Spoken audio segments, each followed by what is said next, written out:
Hello, good afternoon, and welcome to today's, uh, welcome to the first episode of the Destination Insight series presented by PATA and BBC. Today we are focusing on our good friends at Azerbaijan. First, allow me to introduce myself. My name is Paul Brangan. I am the Director of Communications and External Affairs at the Pacific Asia Travel Association, and I'll be your host for today's webinar. We have a great panel, actually great session here today. But before we get to that, I just have a couple of housekeeping notes that I want to go through just for those of you who may be unfamiliar with using Zoom. So first and foremost, you'll see at the bottom of your screen a chat function and a Q&A function. Use the chat function to engage with other participants. You can introduce yourself, say hello, where you're from, how you're doing. However, please don't submit any questions using the chat function. If you want to submit any questions to our panelists, please use the Q&A function as noted below. There's a raise your hand function, but there's no need to raise your hand. As I said, if you want to ask a question, use the Q&A function. You want to make a comment or say hello, use the chat function. Just a quick rundown of the program today. We will have a fireside chat between Rajan Datar from the travel show with the CEO of the Azerbaijan Tourism Board, Florian. That will be followed by a panel discussion moderated by Rajan with Baruz, Chingiz, Gunay, and Jamil. Rajan will probably go a bit more into all of our panelists later this session. So before we get into our fireside chat, I would like to now welcome to today's webinar, Dr. Mario Hardy, the CEO of PATA, for his opening remarks. Mario. Thank you, Paul. Good afternoon, or good morning, good afternoon, or good evening, wherever you are around the world. And welcome to this new series today.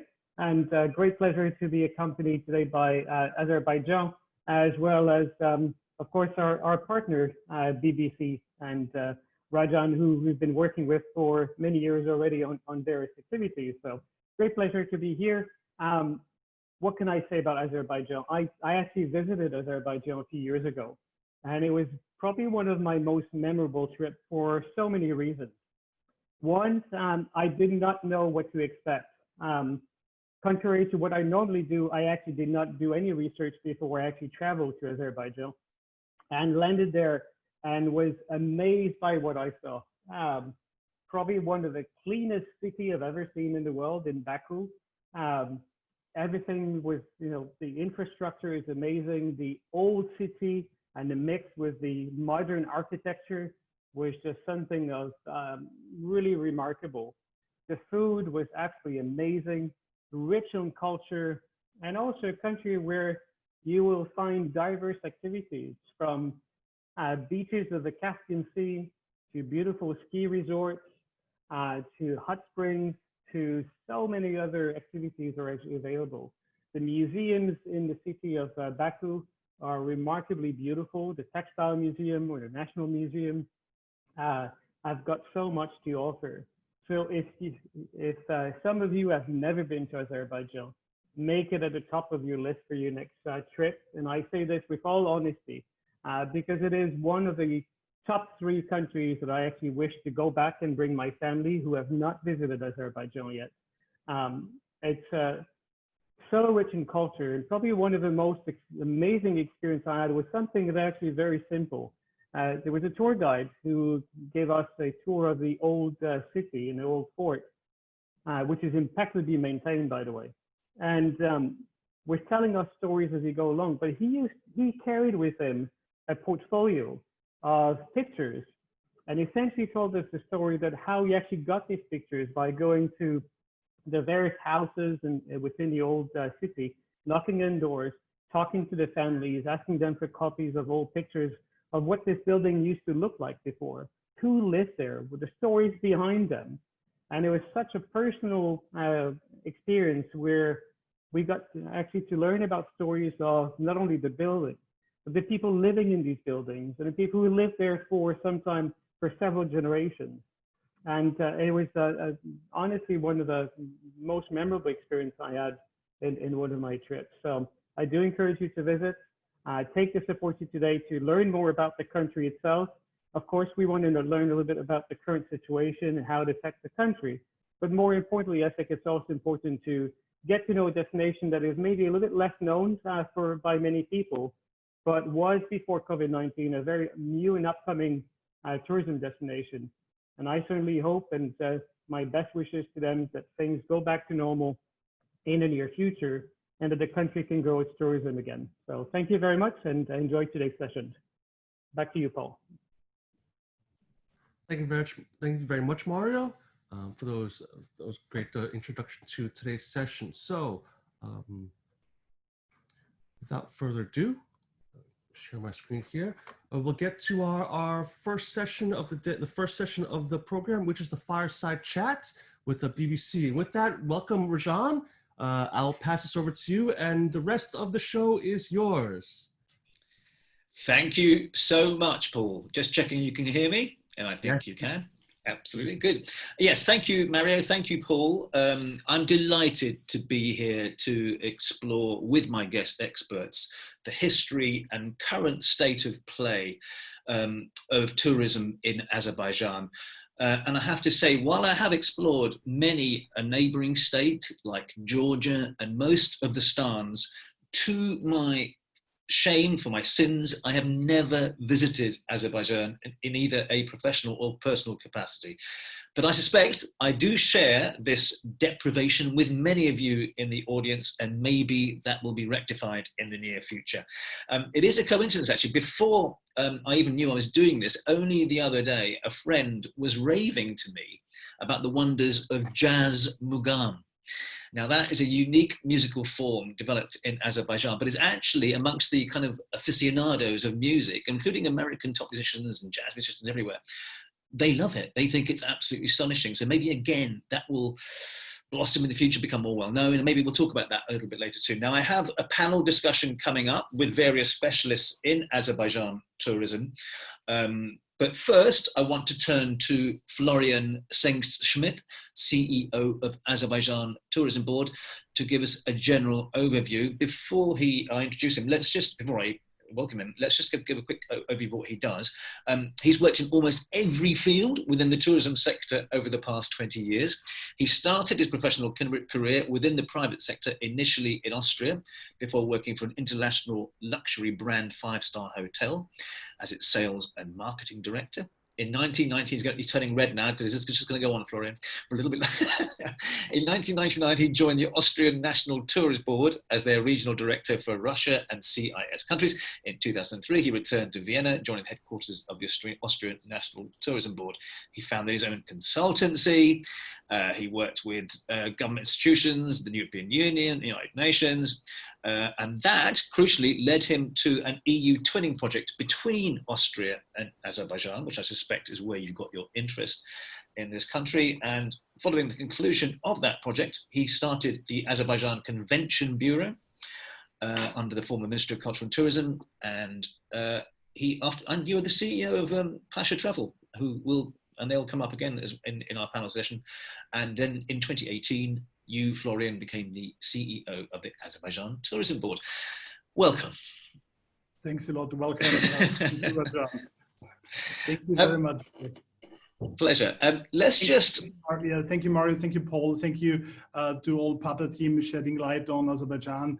Mario, I think it's time to soon revisit Baku and meet again with Fuad Akhundov, the guide you have met at that time, who is one of our stars. Yeah, I'm happy to also introduce you, Rajan, maybe to Azerbaijan. Great. Let's take the story back a little and contextualize tourism's progress in Azerbaijan for those who don't know.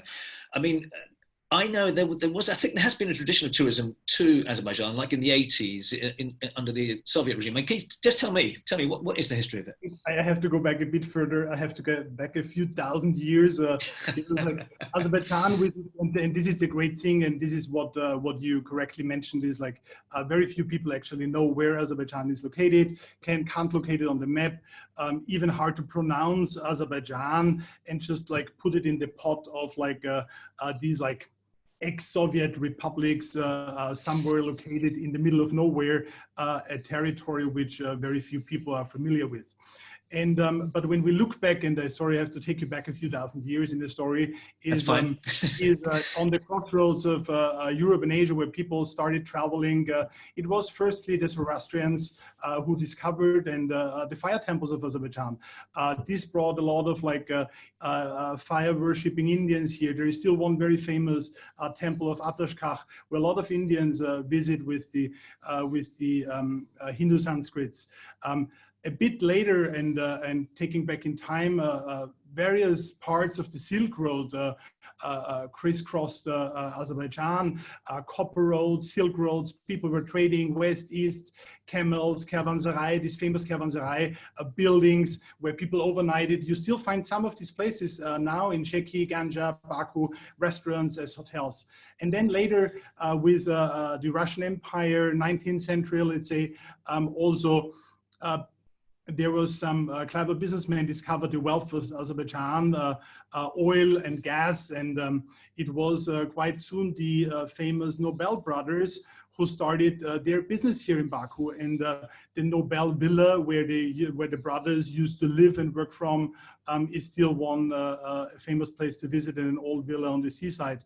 And this obviously brought business people. This brought people to travel on various purposes, but also the 19th, 20th century brought other nations, brought, for example, Germans from the Württemberg area, brought the Russian Malakhans because of religious reasons to migrate to Azerbaijan, and also a bit earlier, a unique Jewish community. We still have the largest Jewish settlement, unique Jewish settlement outside Israel here in Azerbaijan. It's mountain Jews in the north of Azerbaijan with their own language, a beautiful, beautiful site. So you see this, the multicultural and mix of people and nations here, living here now, traveling around through German villages, Polish heritage sites, a Jewish village, and so on, gives an impression that travel started much longer ago than we all anticipate here.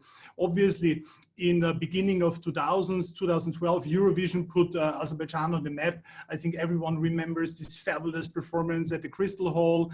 And then it came one after the other with first European Olympic Games, Islamic Solidarity Games, the famous F1 city race, elected as the most exciting race through the narrow streets of old Baku along the walled city, and not to forget about the various UEFA, we had almost an English derby, Chelsea Arsenal last year here in Azerbaijan. This year would have been hosting UEFA Euro, 3 games, two group games and 1 quarterfinal.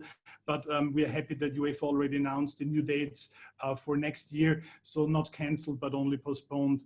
So that's a quick look back on how it all started here. Now you mentioned, we could go all the way back to Zoroastrianism, and that is fascinating, but I think we'll just stick to the last 50 years, and possibly, which is that, tell me, in terms of strategy, government strategy, at what point do they think, okay, maybe we're relying too much on oil and gas, and let's diversify, let's look at tourism? How did that plan work out? This actually started, the government was very much foreseeing that process. Basically, when 2012, also Eurovision was here, there were hotels, there were like already international chain hotels here. So basically, the investment obviously started much earlier, but while tourism promotion only started, you can say around the beginning of the 2000s. when you look across the country, infrastructure is excellent. A lot of tourist sites, like almost any international hotel chain. You have a lot of like beautiful resorts around, international resorts around the country. There is an excellent road system, public transport system, beautiful metro. So it's like, as Mario mentioned, an amazing airport, 5-star Skytrax airport.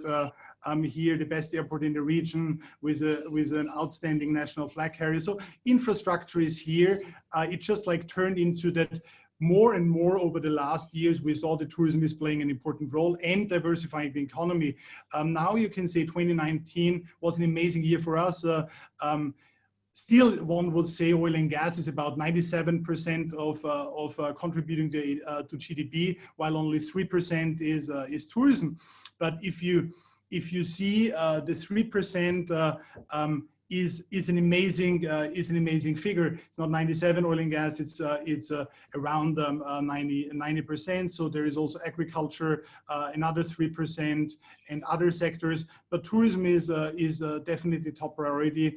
In 2019, with 3.2 million arrivals to Azerbaijan and a growth of 17% was our first year we really saw that it has a place in this international community of travel destinations. I mean, certainly with oil and gas and just with fossil fuels generally, you can see the world changing. You can see that people are going to be less interested in that, in basically buying that stuff. Therefore, tourism, and I think other countries in the world are realizing this too, Saudi Arabia, for example, tourism is obviously the future in many ways. Tell me, first of all, what are the main markets now, and who do you want to be the main markets in the future? Just let me, something very important and interesting you said, and it was like, we're reflecting on that for the last months, is like, and I think this is a discussion which really is on top of the agenda of every destination, is that sustainability or responsibility. Once always like destinations were promoting that in kind of a marketing or communications bubble, is now shifted to the consumer, to the traveler, to really seek for these, what are the sustainable and responsible experiences one can find and one can consume. And I think this is also kind of resetting the agenda for most destinations. We're all basically starting from zero and really proving now our future travelers and guests how Azerbaijan can deliver on these points. And I think speaking about 3.2 million arrivals, while we say around 2.5 million out of this is real tourists, because the other is ethnic travel, mainly between the neighboring countries, Russia, Georgia, Iran. So you see that tourism is still, it's not a country flooded, it's not these pictures we know from like over tourism, like cities, or it is a very natural grown basically sector within the country's economy. I think this is what will be also our future asset when basically travel resumes and the world is starting traveling again. They're going to say, listen, our village is the mountain behind me. Is a village, they still speak their own language. There is one small hostel, you can stay with some families, but there is no big hotel. You can't travel up there like all year round, but only during summer season, because the rest of the time is just the road is blocked. So it's like, I think these are the experiences people long for and look for, and our main target markets is the regional markets, is Russia, is Georgia, is Turkey, is Iran. Especially there are some similarities. Speaking about Iranians, for example, we have Novruz, famous Novruz Spring Festival traditions, amazing, fire lit, welcome the spring, welcome the summer, welcome the sun again. So there is strong connections, obviously, with Russia. People speak the same language, so there is these ties. Internationally, we've really managed well in 2019 to expand to Asia. Very important markets, China, Japan, South Korea, Malaysia, Indonesia, really picking up, and also European markets above average. So I'm positive and optimistic, although it's really difficult, and this is nothing I think we should polish up. It's a really difficult situation, especially for a young industry. This pandemic really hit our sector very hard, although we're trying to support them, but it's really a slap. But again, positive energy, positive driving, new things, new initiatives, new projects. I hope that also our partners will understand that we stand side by side with them. I mean, I will talk to your colleagues and your deputy actually about the kind of marketing aspect of how you get about bringing those people in that you really want. Just before we even get to COVID, tell me, what was the biggest challenge that you felt that you had when you took on this job? The biggest challenge was, as I think, as I said before, people don't know about Azerbaijan. Is like and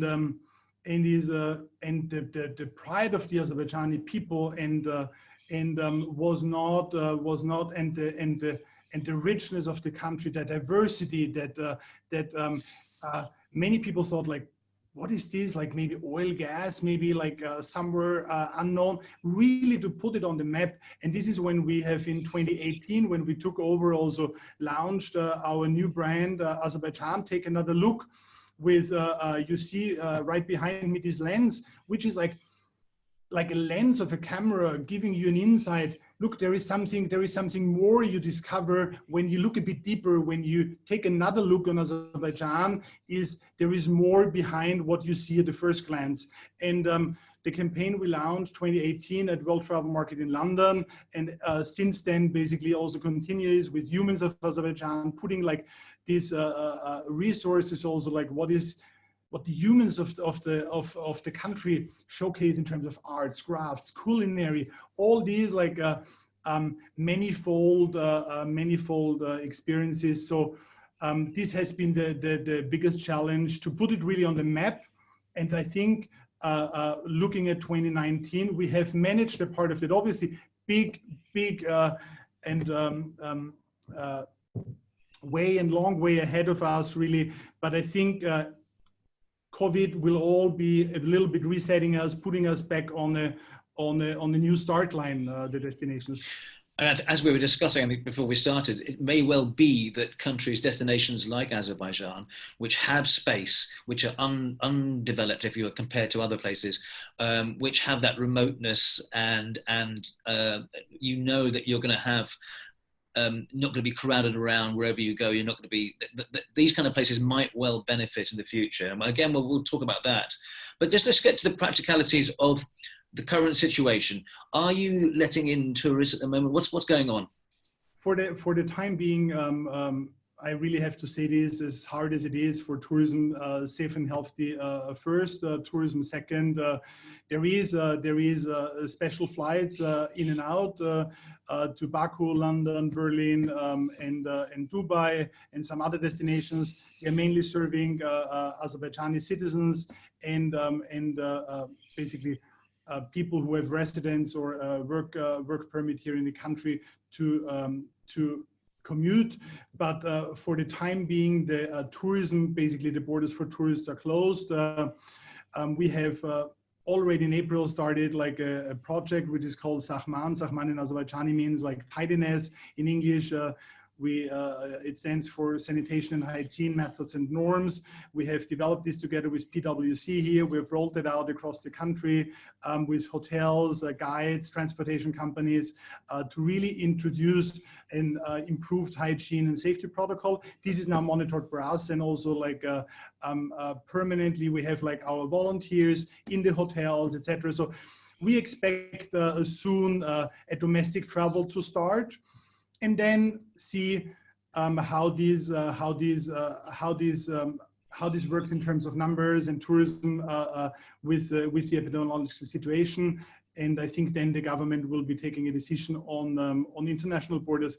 Again, we don't have to be first ones in that. We see in that rally, we see what other destinations closely watch movements in Asia, in Europe, experiences after now European summer, what's happening. So it's like, I think there is a lot of lessons still to be learned, and it's a permanent, a day-to-day basically observation, what's going on around the world. And step by step, we want to. Do you have, or would you plan to soon have corridors, travel bubbles, corridors, whatever you call them, between you and neighboring countries? I really can't comment on how these will be travel corridors, bilateral, will be a general with an increased protocol. I think first step really will be now in opening the hotels by next week with the Sachman certificate.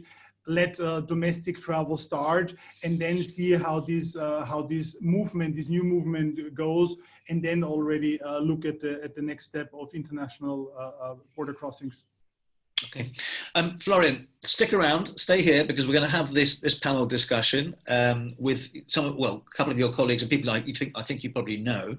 Let me introduce them one by one and just ask them a quick question each before we turn into the actual specific panel.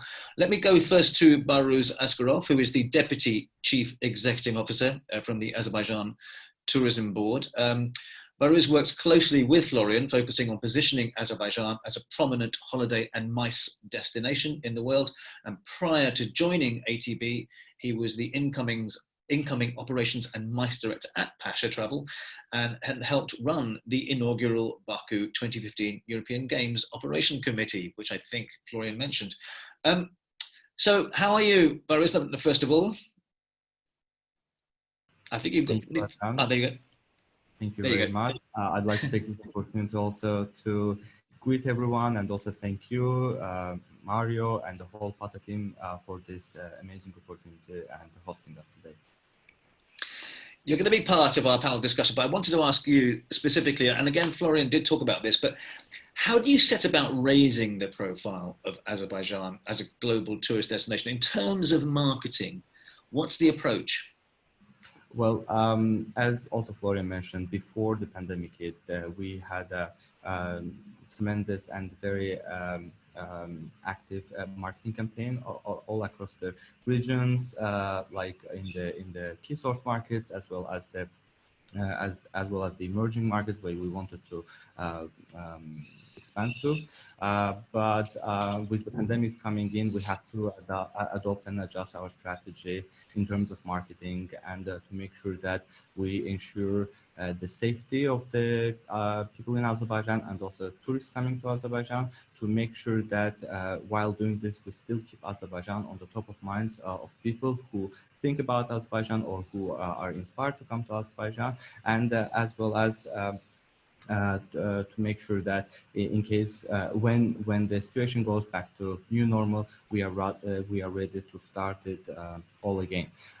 In order to do that, obviously since March, we've been doing a couple of work in a couple of directions. First, obviously the marketing side. With the marketing, with the pandemic, we didn't pull out of the market. We still went in and continued our work, but the way and the format we're doing was obviously very different. So we started off with a lot of digital projects, both in Azerbaijan to support the industry and also to educate and develop them, and as well as in the key source markets such as Russia, Georgia, Turkey, Europe, and also China and other countries in Asia. For this, what we did, one of the biggest projects we did in terms of promoting Azerbaijan was launching the new e-learning program for the international and leading tour operators outside of Azerbaijan. This was a very nice program which promotes Azerbaijan, explains the tourism products we have here and what we are doing, and what as a destination we can offer at best. And people who were passing this program, they would get a certificate that they are expert on Azerbaijan, and through this we've been creating a community. Apart from that, we've been doing a lot of webinars all across the region, and especially about the tourism product that we have here, about the ones that are very well known, and also the ones that we've recently developed and introduced to the tourists. And I have to say, we've had a tremendous interest to that. It's also probably because Azerbaijan is still an unknown destination, and people take a great interest in learning about it. I mean, when I looked at Azerbaijan, I mean, it's got so many different dimensions, you have to say. I mean, first of all, obviously there's Baku, there's the city, with its incredible mix of very old architecture and very modernist architecture. You've got a Zaha Hadid building there, haven't you, which is astonishing. But then you go into the other aspects of the country, and you've got, I think, 9 out of the world's 11 climate zones. You've got mountains, you've got everything. So my point is, what do you accentuate? What do you emphasize? You've got this very varied, diverse suite of assets, if you like, in terms of tourism. What do you emphasize? Because you can't go on about all of them at the same time. Well, Azerbaijan is such a diverse country that you don't necessarily need to accentuate only on one aspect of the country. I'll give you a very good example. Once you arrive in Baku, Baku is the city of old and new. It has, as you mentioned, like beautiful old city, amazing new modern architecture, and a city life that is bustling. Unfortunately, now because of the pandemics, it's not as puzzling as it before, but I'm sure it will go back to it with a lot of cafes and wine bars and amazing restaurants in Baku. Once you leave Baku, in 2 hours you go to the mud volcanoes, which and Azerbaijan is one of the few places in the world that has mud volcanoes, and one of the actual biggest mud volcanoes is in Azerbaijan. It's 2 hours from mud volcanoes. You go to the south of Azerbaijan, amazing tropical climate with a lot of citrus trees, tea plantations where you go and you can actually participate in collecting the tea. Well, if you drive a bit north, then you go to the skiing resorts. And if you go to the west, there are a lot of cultural places that are part of the old Silk Road. So what I want to say, you don't have to necessarily divide Azerbaijan into that or other. You have to accept it as something unique and something that it has been developing over the centuries and become something very very different and unique in nature. One last question before I get to the rest of the panel, and that is that in terms of the kind of tourist you're looking for, are we talking about backpackers, explorers? Are we talking about elite tourism? What are we talking about?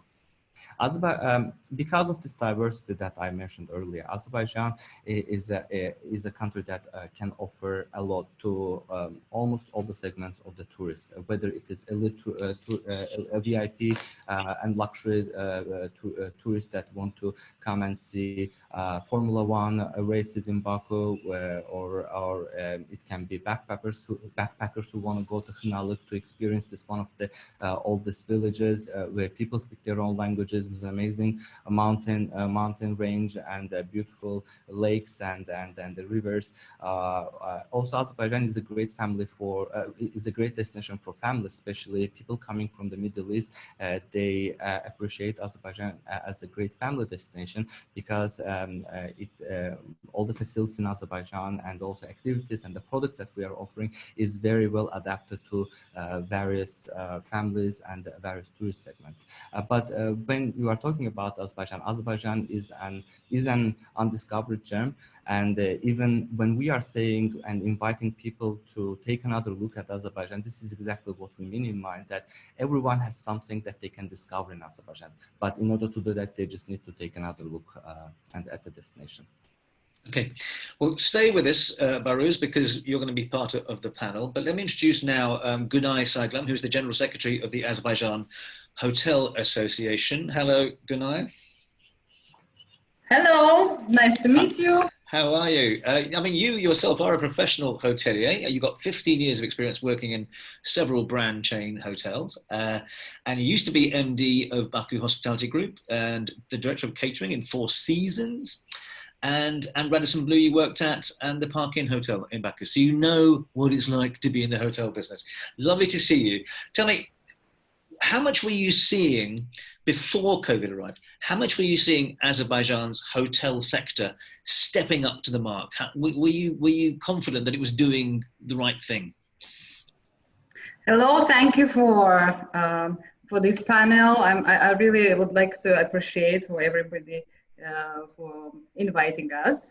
And talking about hospitality in Azerbaijan, yes, I'm here around 10 years as in Azerbaijan, and also I'm an international hotelier as well. And when I see the rapid growth within 10 years, it was tremendous growth in the property investments here with iconic projects, with different ski resorts, beach resorts. And what we can see now from the last year and previous 2 years, it was no season. Normally in hotels, we make the forecast and we say this season is high, this is low, but we had no season for really 4 years with all these MICE events, with the leisure traveler. Even when I was in Four Seasons in 2018, we had no leisure travelers. I mean, it was a very small mark.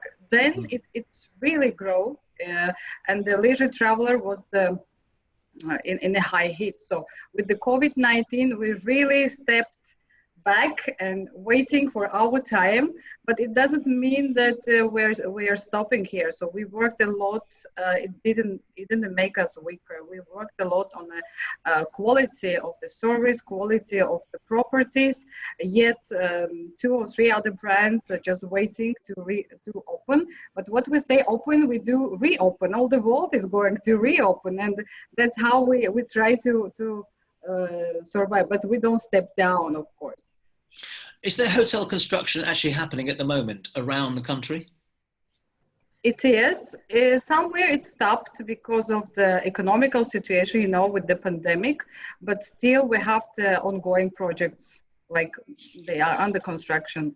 Mm-hmm. And the kind of hotels, I mean, I imagine because you had such a big MICE market before, they're quite business hotels, big corporate type things. Now, are you now diversifying into perhaps the smaller boutique, the smaller guest house type places? It's not even now, Rahan. We already started before because, as Florian said, it's a long plan. And for countries like us, Azeris will learn a lot and quick and implement it. So 3-4 years ago, these projects already started, and we have smaller hotels, we have boutique hotels, historical and fashion and modern. You can see such a diversity in Azerbaijan that you cannot see in other parts of the world. Even sometimes we are all frequent travelers. You can go and find design hotels that in the mountains, but you never imagine you can really see it there. So Baku itself, yes, it's developing very fast, but regional development was the main, how to say, idea for us within these 2-3 years already. And it continues because the tourism should be sustainable. Now we talk about the quality of the service. We make it in a very high level. Now we talk about disinfection processes. Also, the government made very strict rules about that, and the monitoring process on time. This is what we are doing now. But what I believe, just safety and security measures, as well as different type of tourism and hospitality offerings are very important to be competitive. Okay. Good night. Thank you very much. Stay around. Again, we want you to answer questions, and there are questions coming in from the audience, which I will throw at you as well as we come up. Let me turn now to Chingiz Musalov, who is the COO of Pasha Travel. Pasha is I suspect, the main kind of destination marketing agency, really, in Azerbaijan. You basically, Chingiz, started your career in incoming tourism more than 11 years ago after you came back from Tokyo, I believe, where you obtained a certificate from the Japanese International Cooperation Agency. And that brings me actually to my first question. Are you there, though, first of all? Yes, here. Thank you very much. Thank you for introduction, and thank you for having me. Sure. And I know you have a massive passion for tourism, but it's interesting because we did talk about, and Florian talked about, obviously Russia, Iran, Georgia. These are going to be big markets because they're close. But what about places like Japan? What about Europe? Can you see, or do you want them to, obviously you do want them to come, but how do you get them to come? Well, that's a very interesting question. Obviously, the whole recovery process of tourism globally, as well as Azerbaijan, will happen in phases. The challenge is that currently when we try to run some analytics and look at what is coming in the future, we look at the non-linear recovery. So it's really hard to predict when and how it's going to happen. But we know more or less how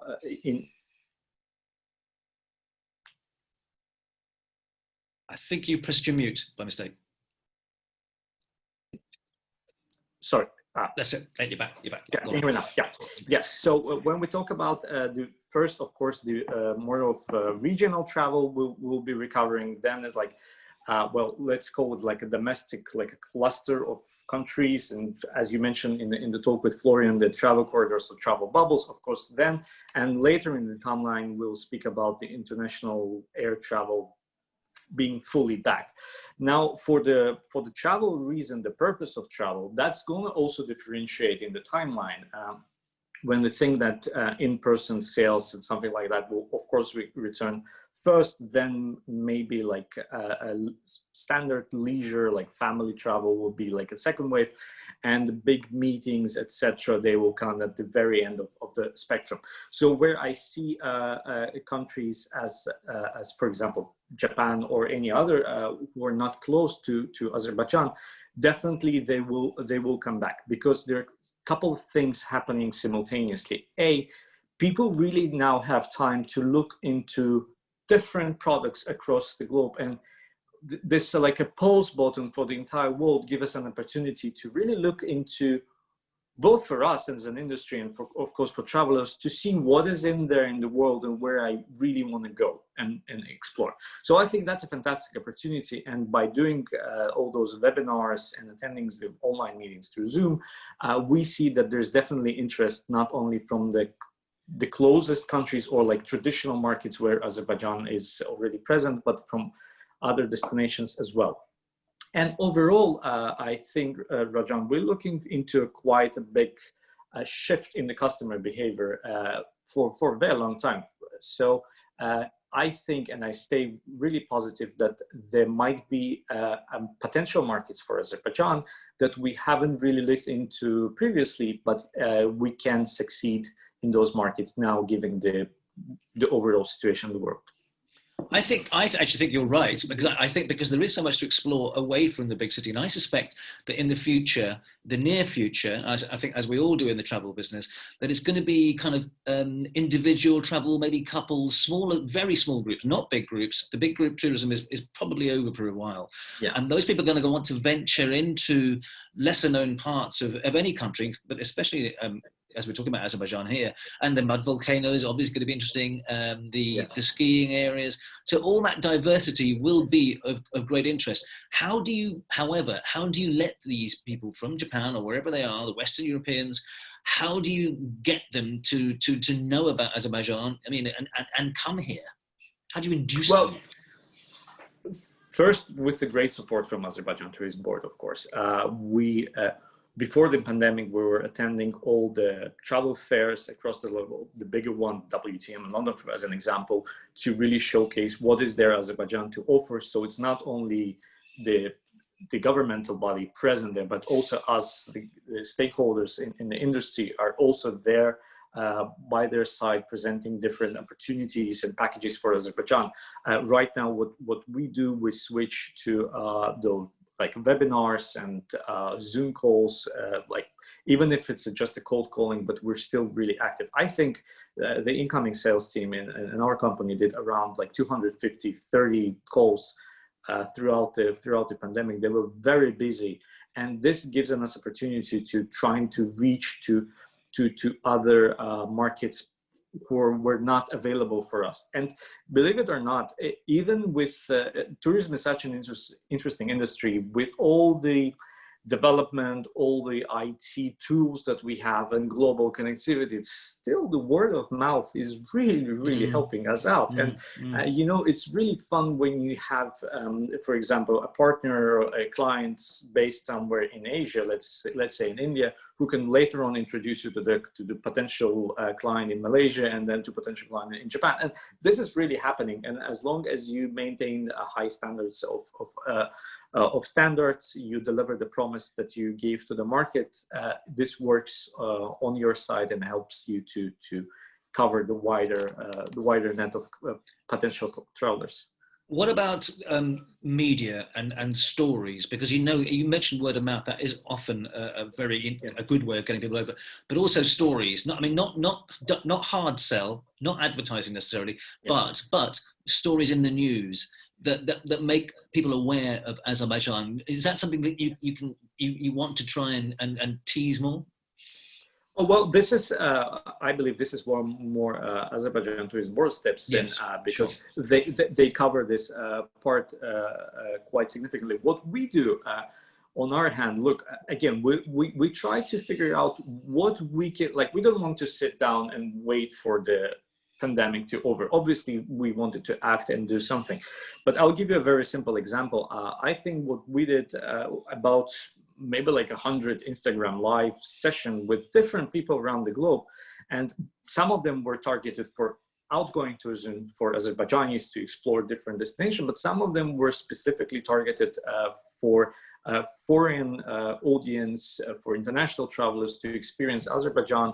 And we did sessions with some interesting people around the globe who probably visited Azerbaijan before or never heard of Azerbaijan, but they were curious to hear about. So yeah, this is not, I don't believe that this is like a huge work or will create a big impact. But at the end of the day, I believe when the whole industry joins as one in delivering this message outside, we can achieve quite great results. Okay, well, thank you very much. Incredibly, time is moving on really, really quickly. This is fascinating. But I want to bring in Jamil Manizadeh, who's the director of Azerbaijan Airlines, passenger air company. Now, it's all very well to talk about how great Azerbaijan is, but people have got to get here. So, Jamil, tell me, what is that? What is the plan with that? How is the aviation business in Azerbaijan, and what are prices like, and how can you get there? And are you there? Borajan, thank you very much for the introduction. I'm very glad to be a part of this discussion. Yes, actually, first of all, I would like to go back in the history and remind of what success we had here. Florian slightly mentioned about some of the successful stories here.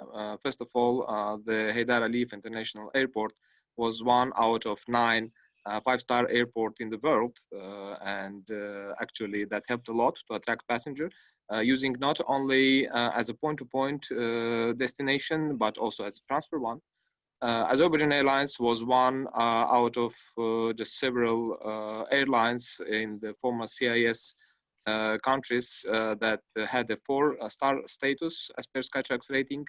And all these facts gathered together, they helped us to become leader in the region. And 2019 was one of the most successful years in our history. We had around 5 million passengers served in Heydar Aliyev International Airport, the Baku airport. Yes, unfortunately, pandemic, it is the worst crisis in aviation industry. As well as in tourism, I believe. And what's happening now? First of all, I'm glad that aviation industry was the first in Azerbaijan that had exact plan of what to do and how to. Of course, we relied on international organizations such as IATA, ICAO, EASA, bringing all their recommendation together. We had our internal rules, which were approved by the Cabinet of Ministers of Azerbaijan. And now we can say to the travelers how they have to travel, what they should do, and what they have to expect. We are serving now just a few routes. It is Istanbul, Turkey, it is Berlin, Germany, and London. Speaking to other countries as well, but we have to understand that the borders officially are closed. So all these flights currently, they're used just for how to say repatriation of our citizens and repatriation. Sorry, yes. Yeah. Absolutely. It is not a story about tourism, but when and I believe it is something that we have to expect in the nearest time, when the borders will be open. At least we have a plan of how industry, how the travel agencies, by the way, how the airports and etc. and all other organizations should behave in this post-pandemic period. As about the plan, well, it is quite a complicated issue because there should be a bilateral negotiation between countries. I believe some of the previous negotiations, some of the previous deals, they have to be reconfirmed by both parts, including, and this is very important, including the epidemiological conditions of traveling between countries. But I believe that we already see the progress because some of the countries like Azerbaijan, they do have exact plan in place. And what we shall need is first to open the borders, and the second, have negotiations in order to agree on future steps. From a passenger's point of view, how long would it take to fly from, say, London to Azerbaijan? Well, it is 5 hours. 5 hours. And if we are not speaking about the tests, the COVID tests, and all other in the future, and from say from Japan. Well, Japan is about 11-12 hours, right? Point to point, if it's point to point. But if it is transfer, then it depends on the schedule of online transfer schedule. Okay, so definitely close to Europe. And in terms of price in domestic travel, sorry, I wanted to talk about that. Is there domestic air travel?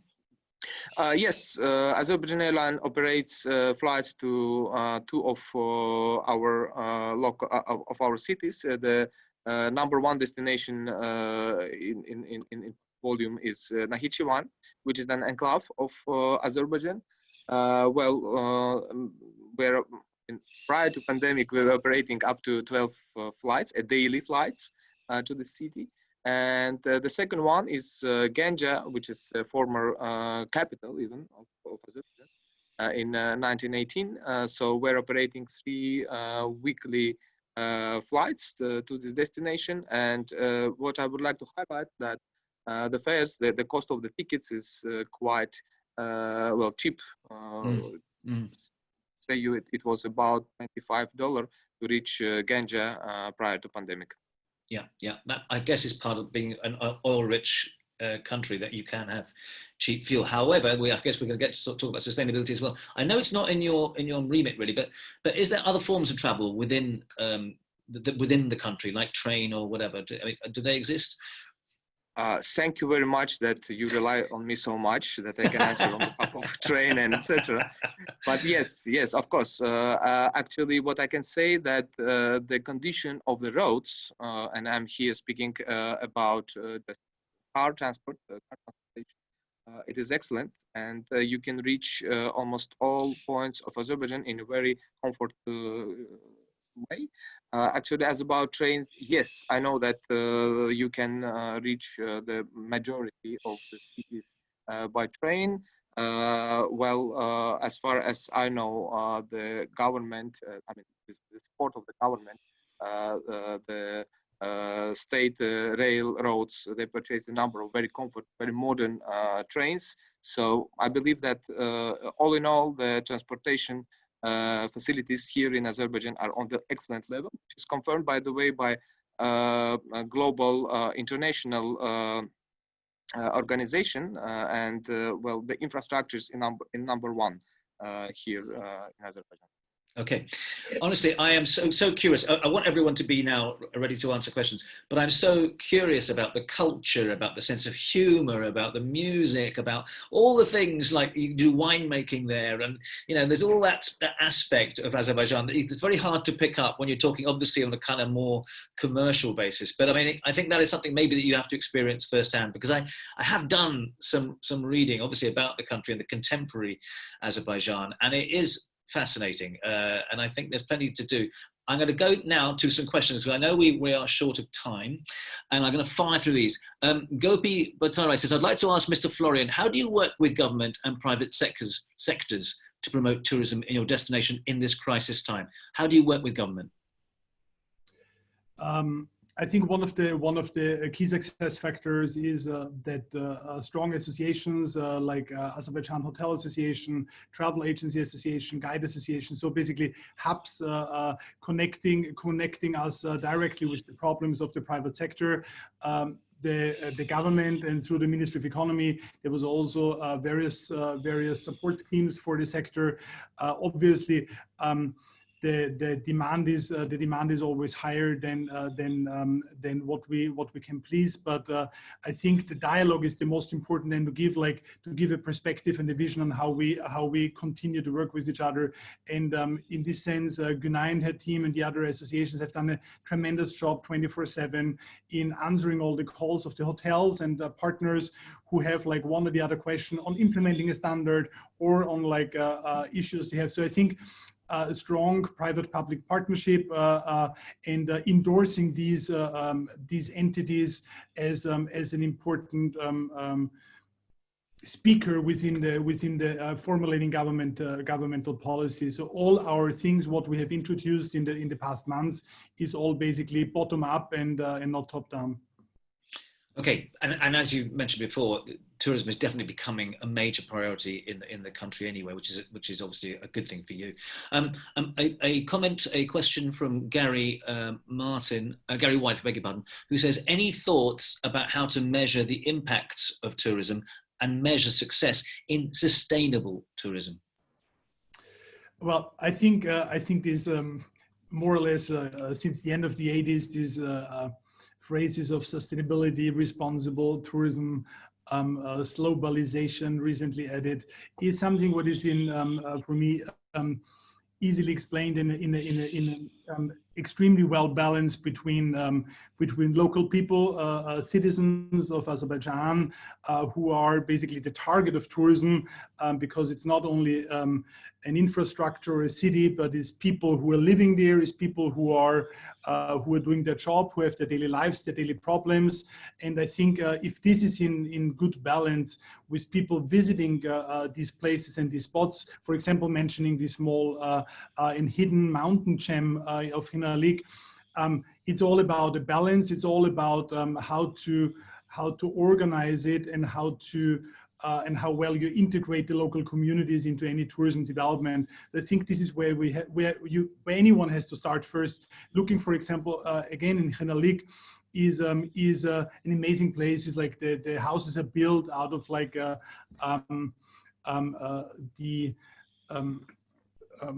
out of like natural produce of the cow during summer dried. The roofs is like the terrace of the next house. So we're currently restoring houses. We are doing it the traditional way. We're conserving the houses of the people first before actually maybe introducing them to homestay, inviting them to open one or two of the rooms for tourists to stay. I think this has to go hand in hand, and it's about this dialogue between a local community and us as an intermediary for strategizing tourism.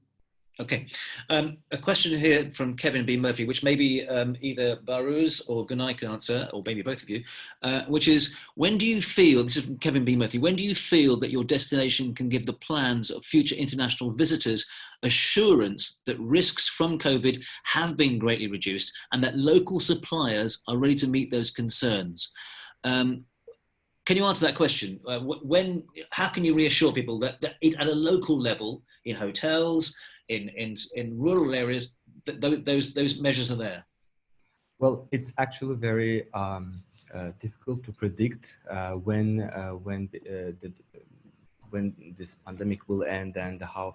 But what we are trying to do from our end, we are doing our best to make sure that the safety and sanitation measures have been implemented in Azerbaijan, because as I said earlier in the discussion, that for us the safety of the industry and safety of the tourists are of utmost importance. And that's why we use this time in the last couple of months to make sure that the industry is fully prepared for the opening of the country, with introduction of the Sahman program, which is the sanitation and hygiene measures and norm.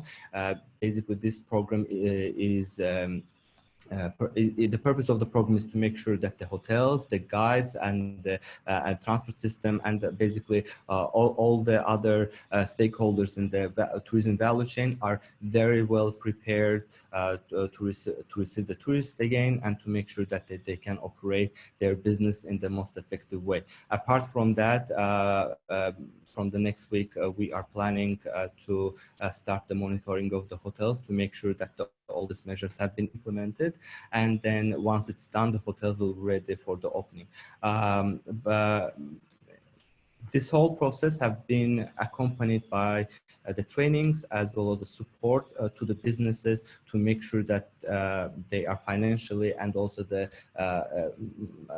ready with all the sanitation tools and others. And we, as Azerbaijan Tourism Board, we are also supporting them with marketing initiatives so that the hotels and the other partners can be on the map. But in the beginning, we are very much looking forward to opening the internal tourism, like domestic tourism. It's expected to happen very soon. And the numbers also in Azerbaijan show that it will be, it's very likely that to happen because the number of infections have significantly dropped in Azerbaijan. So we are very positive about the outcome. Okay. May I add something yes, please, here? Please, Gulay. Yeah. Yes, please.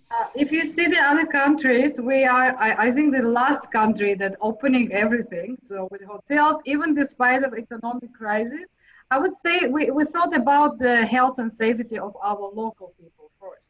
And then when you see from the 49 pages of all the rules for the hotels only and restaurants and so on, I would say we're the safest destination on earth right now, because even the brand hotels say it's really tough.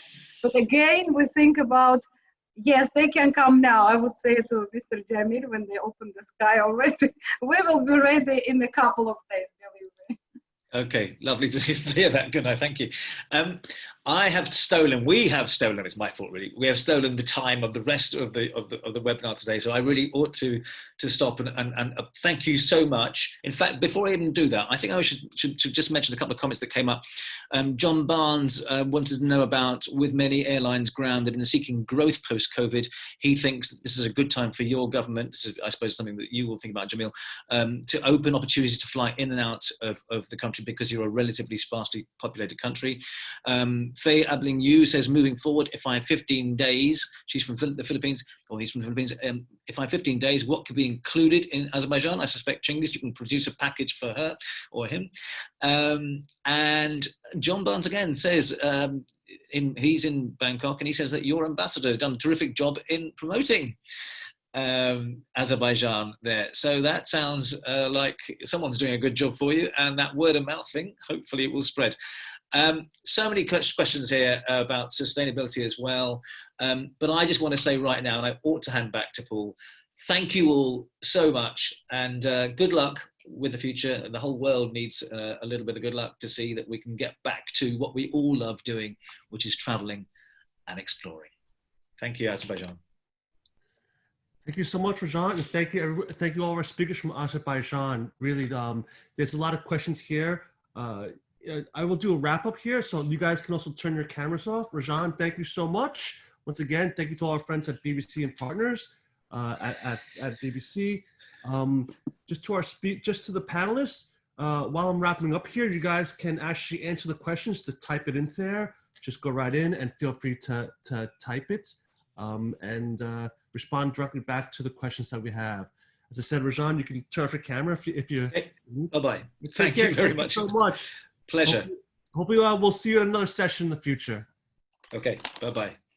Okay, and with that ends our session today. So again, thank you to Azerbaijan and all of our speakers and panelists, and of course, thank you to BBC. Thank you to all of you for joining us, both here on the webinar and also those watching on Facebook. I just have a couple of closing things I just wanted to get to before we end this session here. So just want to keep you aware of some of our webinars that are happening later this week. Tomorrow we have a live webinar on tour operators for elephants, standards for the new tourism. You know, I know elephant tourism has been a big issue over the past couple of years. So do join us tomorrow at 2 p.m. Bangkok time to learn more about elephants and the new standards going forward as we look to recover. If you want to know about our other upcoming webinars, my colleague has put the link in the chat so you can see what other webinars we have coming up over the next few weeks. We have a lot. Also want to mention, if you're not aware of it, we do have our virtual Pasha Travel Mart 2020 that's happening in September 23rd to 27th. If you're a Pasha member, actually you can get a booth. We're providing complimentary booths for all of our Pasha members. Non-members and chapter members can purchase a booth, but members are entitled to a complimentary booth. So reach out to us for more information about PTM. Just the link is in the chat. And with that, if you have any questions about today's webinar or about Pasha or about any of our future events or activities, feel free to email me. Email is very easy. It's paul@pasha.org. If you want to stay in touch about what Pasha is doing, just go to our website, www.pasha.org. We're about out of time here. So with that, I'd like to once again say thank you to our friends over at BBC. They've been a great partner for Pasha over the past few years, and so it's a pleasure working with them. And thank you to all our speakers. Thank you to Azerbaijan Tourism Board. Thank you to all of you for joining us, both here on the webinar on Zoom here and on Facebook. And with that, I will see you at the next webinar. Thank you and take care.